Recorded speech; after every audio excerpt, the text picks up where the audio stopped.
समस्त श्रद्धालु भक्तजनों को सादर नमन। उस दिन आप लोगों को बाबा की कृपा की एक घटना मैंने सुनाई थी, लेकिन मैं कुछ तथ्य बताना भूल गई थी। ये ठीक है कि 1994 में मैं नैनीताल गई थी और रास्ते में रानीखेत जाते समय कैची मंदिर के दर्शन बाहर से किए थे, और मैं तब नहीं जानती थी ना बाबा को ना मंदिर के विषय में कुछ भी, परंतु मेरी बहुत ज़्यादा इच्छा हो रही थी कि मैं उस मंदिर में उतरकर जाकर दर्शन करूं। किंतु हम लोग सब लोग, मेरा पूरा परिवार ही, हम सब लोग हनुमान जी महाराज के सदैव से बड़े भक्त रहे हैं, और मेरा श्री रामचरितमानस पर बहुत ज़्यादा अगाध विश्वास बचपन से ही था।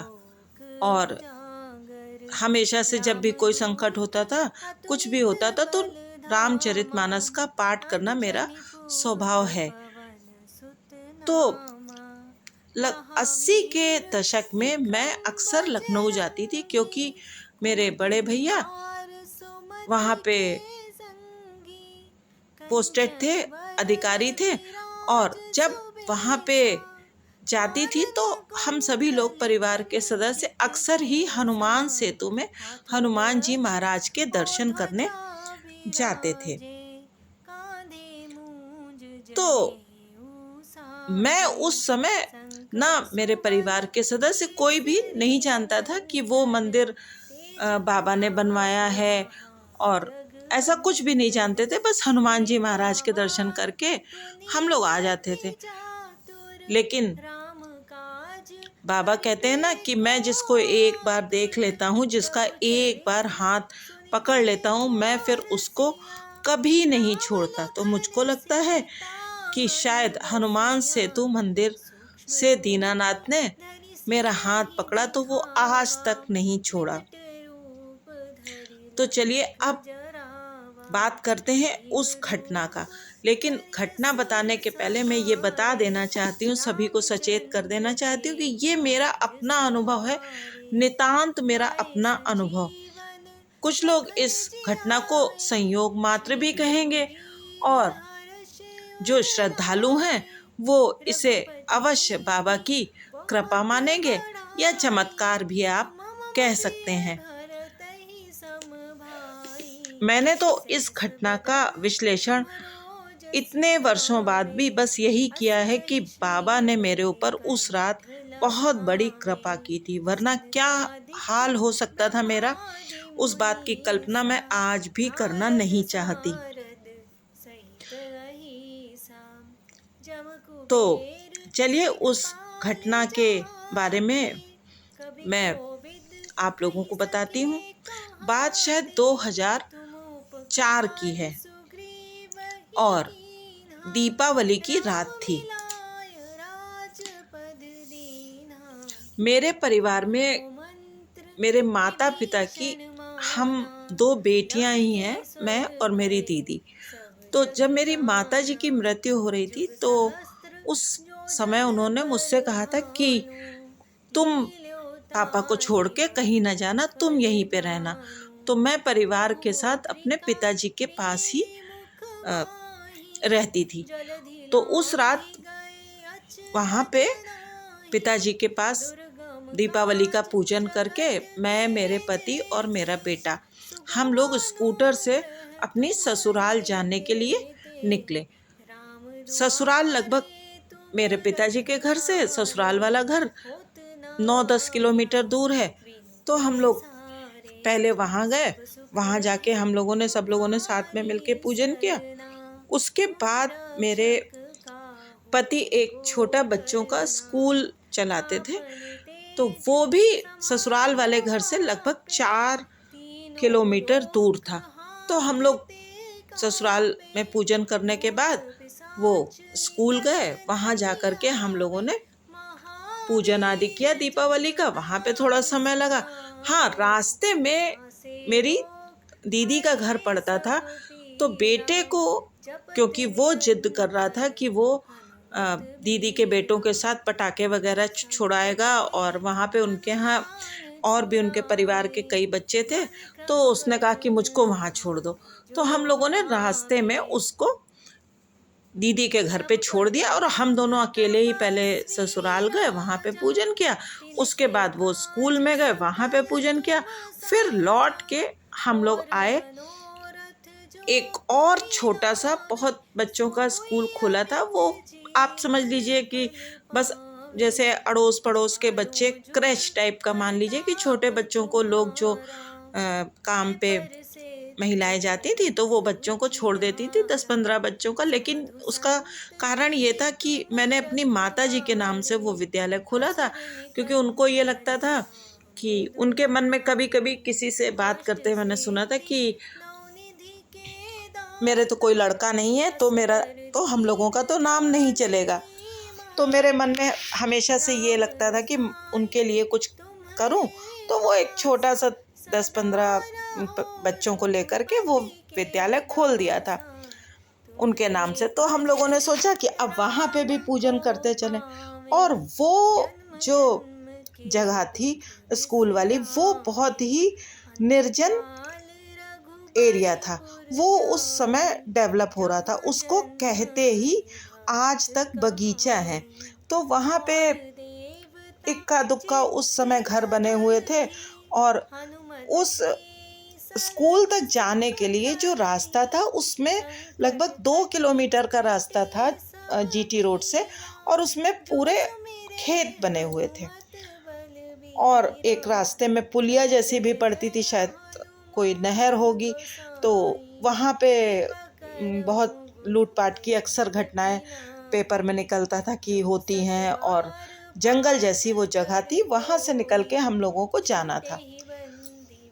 और वो पूरा का पूरा, क्योंकि डेवलपिंग एरिया था, वो उस समय विकसित हो रहा था, तो वहाँ पे ज़्यादा मकान वगैरह नहीं थे और ना इतना ज़्यादा आबादी थी। तो खैर हम लोग वहाँ पहुँचे जाने के लिए उस रास्ते में, और पुलिया के पास जब हम लोग आए तो पतिदेव का स्कूटर बंद हो गया। तो खैर उतर के देखा कि क्या हुआ, तो पता लगा कि पेट्रोल ख़त्म हो गया। अब जैसा कि वो स्त्रियों का स्वभाव होता है कि मुझको तो क्रोध आने लगा कि अब जब हम लोगों को मालूम था कि इतनी दूर जाना था, इतनी जगहों पे जाना था, तो इनको पेट्रोल चेक करा लेना चाहिए था। और मैं मन ही मन क्रोधित हो रही थी। कुछ कहा भी 1-2 बातें, और कि पहले से ध्यान रखना चाहिए था जब हम लोगों को जाना था, अब कैसे क्या होगा। और उस समय तक रात काफ़ी हो गई थी, 11 लगभग बज रहे थे। तो अब कैसे क्या होगा, कैसे क्या किया जाएगा। और मन ही मन क्रोध में ये भी याद आ रहा था कि पिछले कितनी घटनाएं हुई जब ऐसे स्कूटर बंद हुआ और हम लोग परेशान हुए। खैर फिर वो पतिदेव ने स्कूटर कहा कि चलो लेके चलते हैं, तो वो घसीट के स्कूटर ले गए, मैं पैदल उनके साथ चलते हुए लगभग 1-1.5 किलोमीटर का रास्ता अभी भी बाकी था। तो हम लोग वो 1-1.5 किलोमीटर पैदल चल के उस स्कूल तक पहुँचे। वहाँ पे जब पहुँचे तो पतिदेव ने ये देखा कि जो उनका चाबी का गुच्छा था, जिसमें स्कूटर की चाबी थी और उस घर की चाबी थी, वो गुच्छा ही कहीं गिर गया था। शायद वही पुलिया के पास कहीं गिर गया था। अब ये भी नहीं संभव था कि उतनी रात में फिर पैदल जाते उतनी दूर और वहाँ जाके एकांत में देखते कि वो चाबियाँ कहाँ हैं और क्या है। तो अब तो मेरा क्रोध और बढ़ रहा था। फिर क्या करते। अच्छा, अगल बगल भी कोई घर नहीं थे, बस केवल हमारा ही घर बना हुआ था। वो एक कॉलोनी जैसी थी, तो वो ज़्यादातर खाली पड़ी हुई थी। तो उसको जो है ताले को ईंटा वीटा लेके किसी तरीके से तोड़ा, और उसके बाद अंदर गए, अंदर जाके पूजा वूजा की। उसके बाद अब ये हुआ कि अब क्या करें। अब समस्या ये थी कि उस समय हम लोगों के पास फ़ोन भी नहीं था। एक फ़ोन था नोकिया का, जो बड़ा पुराना मॉडल होता है फ़ोन का, और वहाँ पे क्योंकि सिग्नल नहीं आते थे, और तो किसी से संपर्क भी कर सकने की संभावना नहीं थी। उस समय पीसीओज़ का चलन था, पीसीओ रहते थे, लेकिन इतनी रात हो गई थी, फिर दीपावली की रात थी, तो कोई पीसीओ खुला मिलेगा। फिर वो इलाका भी बड़ा जन शून्य टाइप का इलाका था, तो वहाँ पे कोई चीज़ मिलना संभव ही नहीं था।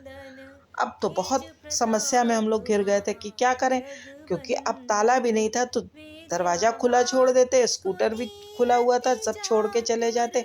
क्या करें क्या ना करें। और मुझे तो क्रोध भी आ रहा था क्योंकि दीपावली की रात थी, तो मैं थोड़ा भारी साड़ी बनारसी और कुछ जेवर वगैरह भी गहने पहने हुई थी।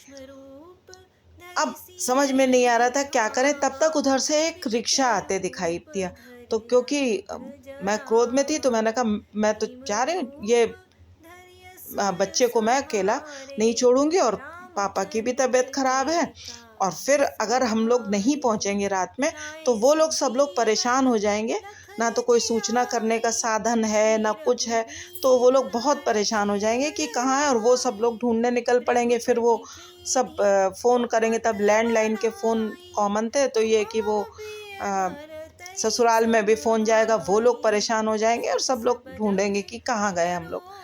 तो मैंने कहा मैं तो जा रही हूँ।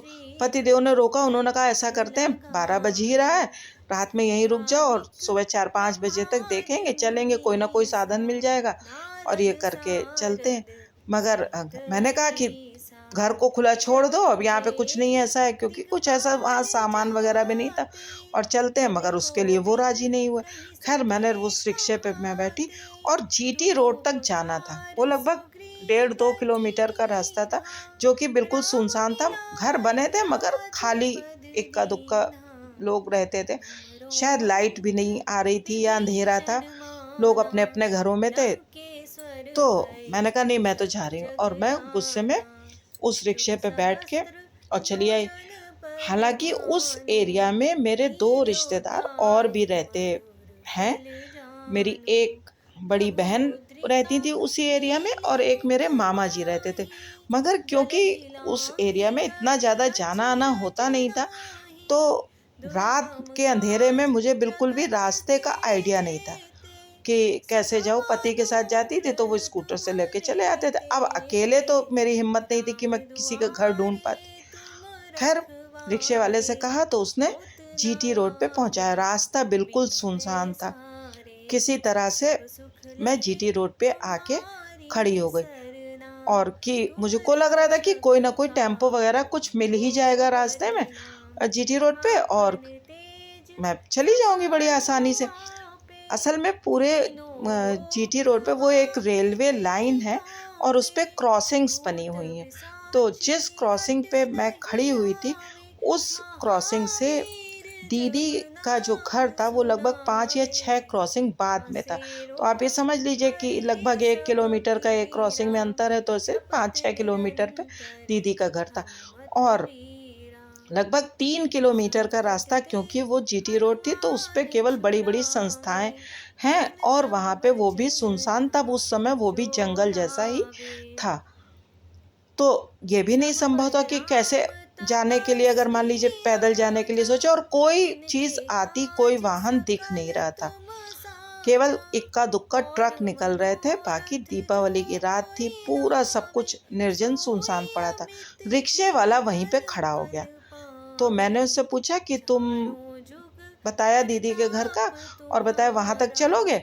तो वो बोला कि हाँ चलेंगे, लेकिन आप अंदर से चलिए।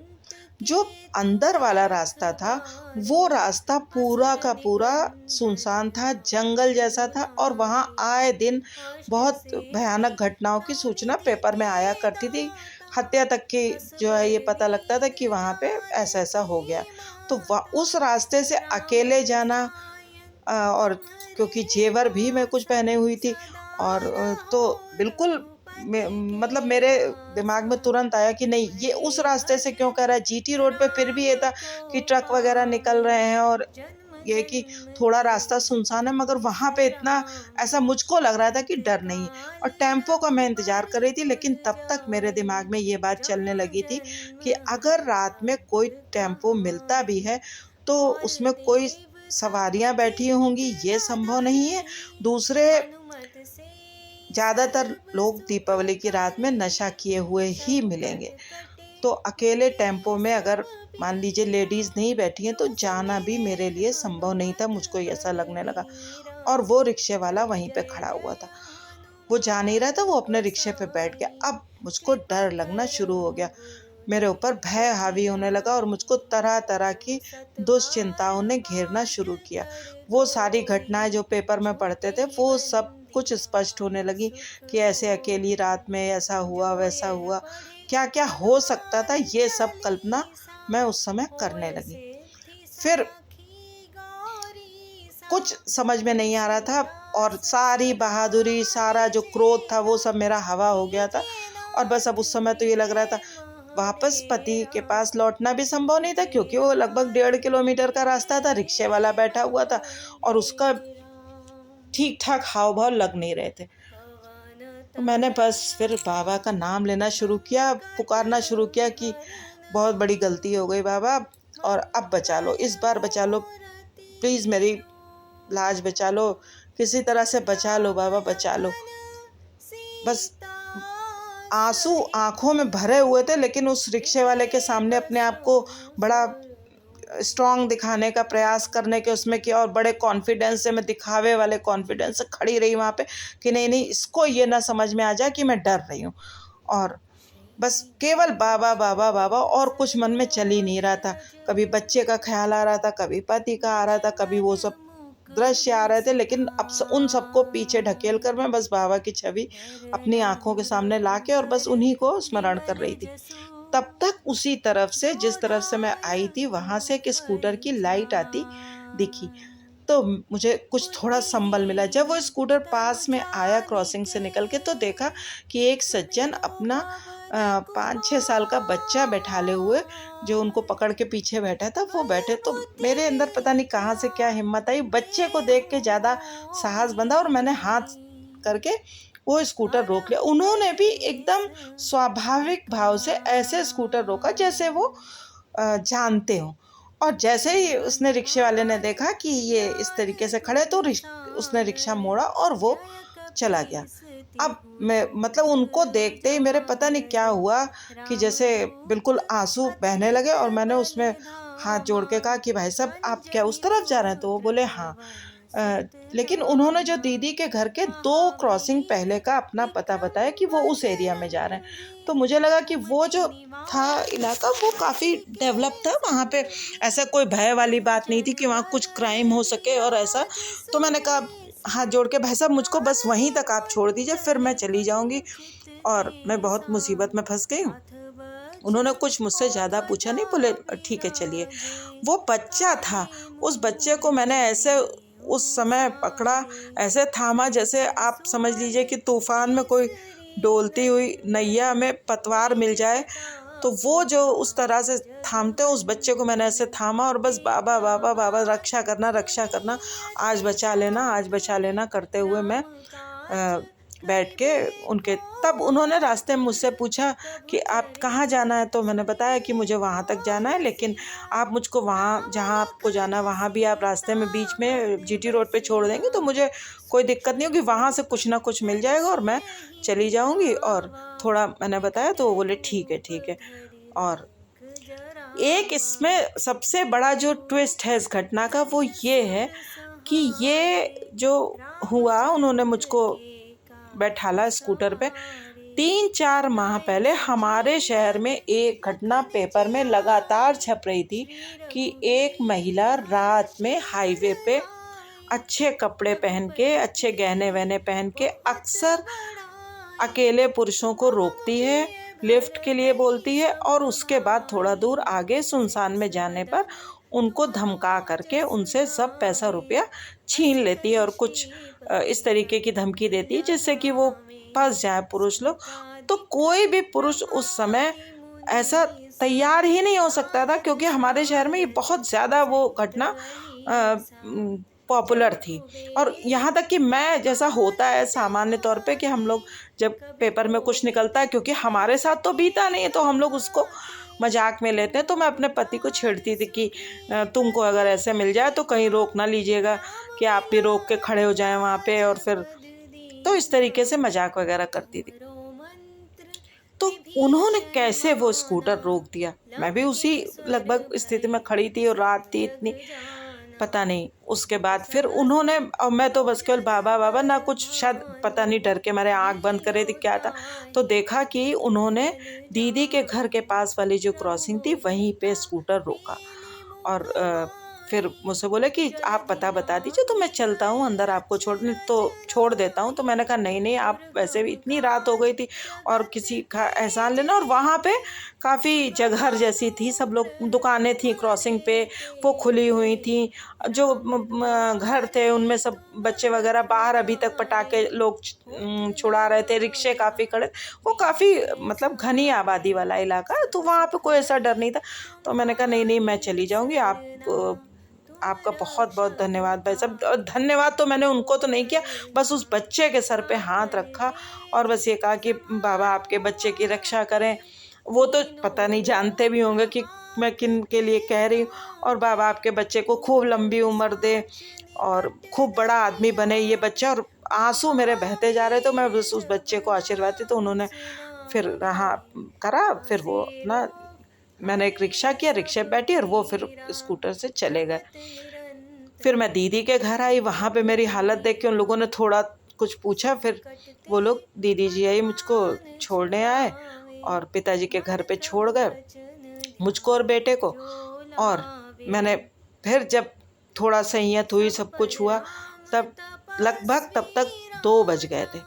पिताजी को सारी घटना बताई तो उन्होंने फिर यही कहा कि बाबा ने तुम्हारी रक्षा के लिए उन सज्जन को भेजा था, वरना उस समय हमारे शहर में कोई भी व्यक्ति, इतनी रात की तो बात ही छोड़ दीजिए, शाम को भी कोई पुरुष रुकता नहीं था स्कूटर से अगर होता था या मोटरसाइकिल से, कि कोई महिला को, क्योंकि वो घटना बहुत चर्चित हो रही थी।